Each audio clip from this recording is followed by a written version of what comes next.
Bab ke-261. Jangan takut, aku cuma mau tahu aja. Galih menatap wanita itu diiringi senyum tipis. Gak enak kalau tahu hal penting tentang pernikahan kita dari mulut orang lain. Mata Riana kembali basah. Namun, kembali diusapnya agar tak sampai meleleh di pipi. Rasanya masih ragu untuk memberitahu sang suami apa yang selama ini belum ia ungkap.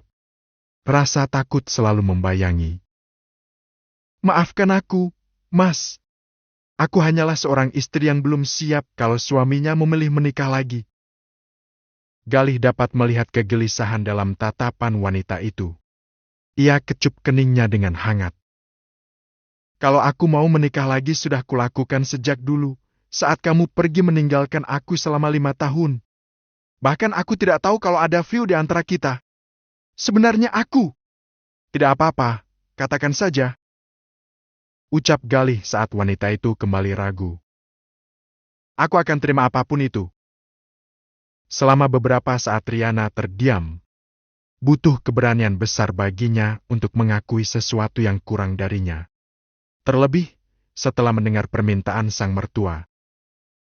Dokter bilang ada kista di rahimku dan kemungkinan aku untuk bisa hamil lagi sangat kecil. Ya Allah! Galih langsung memeluk Riana yang terisak. Tangannya bergerak mengusap punggung. Jujur saja aku takut sekali. Mama menginginkan memiliki penerus anak laki-laki dari kita, dan aku nggak akan bisa memenuhi harapannya. Mungkin ini egois, tapi aku belum bisa ikhlas untuk berbagi dengan wanita lain. Isak tangis Riana semakin menjadi. Galih menyandarkan wanita itu di dadanya, lalu menghapus air mata yang mengaliri kedua sisi pipinya. Sebagai seorang wanita, aku juga berharap bisa melahirkan anak yang banyak seperti Eileen. Apa kamu akan menikah lagi untuk bisa mendapatkan anak sesuai harapan Mama? Jika Riana menangis terisak-isak, sebaliknya Galih malah terkekeh. Melihat istrinya menangis tiada henti. Seperti kata Alfian, berpoligami hanya untuk laki-laki yang bisa adil, sementara aku tidak akan mampu untuk itu. Walaupun Mama yang minta. Siapapun. Lagian kita kan sudah ada Vio. Memang kenapa kalau dia anak perempuan? Dia anak kita yang lahir dari pernikahan sah. Tidak masalah dia laki-laki atau perempuan. Dia akan tetap menjadi ahli warisku. Setidaknya Riana menjadi lebih tenang mendengar kalimat itu. Ia peluk tubuh suaminya sangat erat. Malam mendekati larut ketika Alfian membuka mata dan tak menemukan Eileen di sisinya. Lelaki itu bangun dan menyalakan lampu utama. Matanya melirik ke arah kamar mandi. Namun, lampu yang padam menjadi tanda bahwa sang istri tak berada di sana. Sayang, kamu di mana? Panggilnya sambil menyibak selimut dan turun dari tempat tidur. Alfian melirik ke arah balkon kamar, melalui jendela juga tak ada. Hal yang membuatnya memilih keluar kamar. Akan tetapi, setelah memeriksa kamar anak-anak, ia tak juga menemukan wanita itu. Apa jangan-jangan ke dapur? Gumamnya pelan, dengan kaki melangkah. Setelah melihat ke arah dapur pun ia tak menemukan sang istri, hingga membuatnya takut. Mungkin berlebihan, Alfian khawatir Eileen sedang ingin makan sesuatu, tetapi takut membangunkannya dan memilih pergi sendiri. Pak, Ibu keluar rumah nggak? Tanyanya kepada petugas keamanan yang masih berjaga. Nggak, Bos. Nggak ada yang keluar rumah. Jawab lelaki itu, sedikit terkejut dengan pertanyaan sang bos. Jadi kemana? Alfian kembali melirik rumah besarnya, seolah sedang menebak Eileen berada di ruangan mana. Mungkin di balkon atas atau di dekat kolam renang. Tebak sang penjaga rumah. Ya udah, saya cari dulu di dalam. Ia tergesa-gesa masuk ke rumah. Saat melintasi ruang tengah, matanya tertuju pada satu ruangan dengan lampu benderang.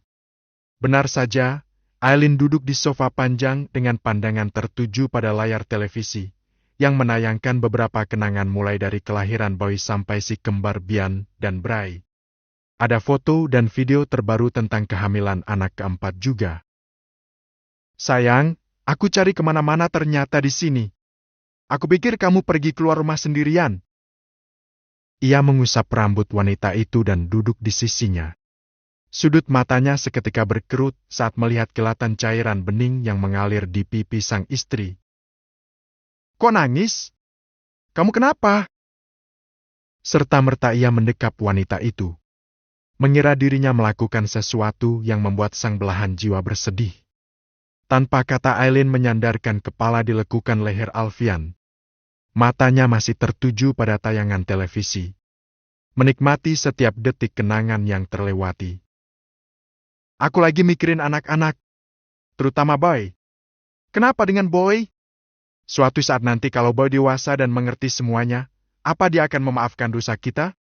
Insya Allah. Lagi pula Boy sudah tahu bagaimana dia lahir.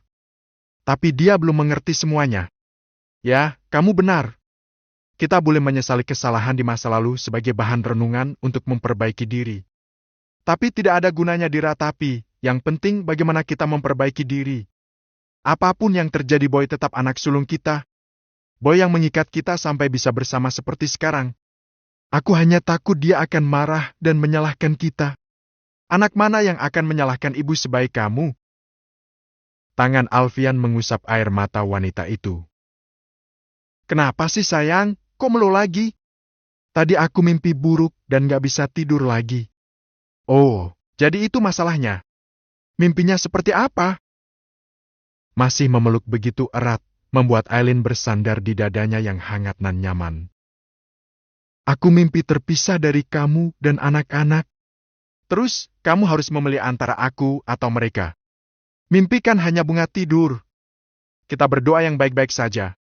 Gak akan terjadi apa-apa dengan kita kecuali atas izin Allah.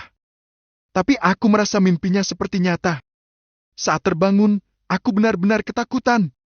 Aku ke kamar anak-anak dan memeluk mereka satu persatu. Aku merasa seperti sedang memberi pelukan perpisahan dengan mereka. Apaan sih, sayang? Kamu pasti kebanyakan memikirkan operasi nanti. Kan kamu sudah pernah menjalaninya dan semua baik-baik saja. Boleh aku minta sesuatu? Suatu hari nanti kalau kamu dihadapkan dengan pilihan antara aku atau anak-anak, kamu harus pilih anak-anak. Mereka jauh lebih butuh papanya dibanding aku. Alfian tak menanggapi serius ucapan Aileen. Terlebih, selama hamil anak keempat, ia memang lebih sensitif dibanding kehamilan sebelumnya. Mas, jawab! Alfian menarik napas dalam, sejenak melepas pelukan dan menangkup wajah istrinya. Menatapnya penuh cinta.